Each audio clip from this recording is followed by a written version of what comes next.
Абдурахман ибн Ауф разияллаху анху айтқан екен: "Я хаббазал мал. Асуну бихи ирди ва урди бихи Rabbi" деген улуу сөзі бар екен. Байлық көп болғанда бұдан қолында. Сен арқылы мен әуелімді сақтаймын, жана сен арқылы Роббымды разы қыламын деген екен. Мына мақсат болсын, байлар, миллиардер, миллионерлер, миңдерлер.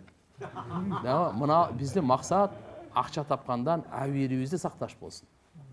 Жүзімізді сақташ болсын. Намызымызды сақташ болсын. Егер де ақша таппасаң, бұға барып жалдырап, бұға жалдырап, тілемшілік қылып, тияқта қылып, жоқ.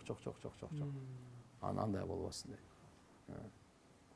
Мухиддин Чишти рахимахулла шәкіртіне айтқан ұлы сөзі бар еді.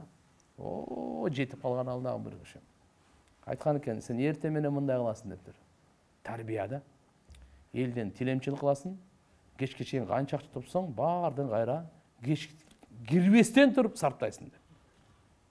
Анан бұл айтып тұр, бұл қандай қылам мен бұны? Өмірімде өзім үшін тілемшілік қылған емесмін.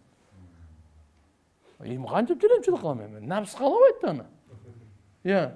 Анан тілемшілік қылып, анан өзіңе 1 сом сарптабайсың деп тұр. Бардың тарқатасың деп тұр. Тілемшілік та қыласың, анан өзіңе 1 сом сарптабай өзіңе, башқаларға тарқатасың. Я Алла, қантип қылам деп. Ұзақ бір шаардан екінші шаарға жөнөткөн екен. Анан қарап, ойланып тұрып, алар бізде емес екен де. Қылбайлы қойсам болады, жоқ, все деді. Өзі айта, өзі үшін 1 сом сұраған емес кіші, емі сұрап атып. Кешке чейін сұрап, кешкірейінен қанша ақша болса тарқатып.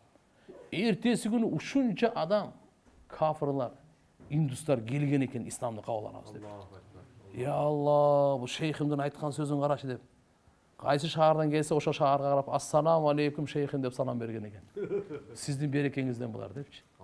Bir адамды, машалла, дозоқтың отынан құтқарып, бейішке кірді сөйіп жасаған қанша? Демек, бұлды айтып атқаным, азырқы мақсат, жүзімізді, әуелімізді сақташ үшін ақша табу. Екінші, бұл арқылы сені разы қылу. Алла, сені разы қылу. Өзі туғандар, ақша топтоғын, топтоо өзінен өзі жаман емес бұл. Шарият бұны жамандаған емес. Шарият бұны қачан байлықты жамандаған, білесіз бе? Қачан ошол байлық менен Алланың оқуын, бенделердің оқуына сіз кемшілді кетіргеніңізде, ошында жамандаған. Бұл байлық емес, бұл бәле деген саңа. Бұл башыңа алып келе тұрған бұл бәле деген. Атак, иншалла, мысалы, зекет менен, нафақа, селя, садақа, жана башқа нәрселерден бұлардың ешқандай немесі жоқ. Наоборот, қайрары жақшы болған.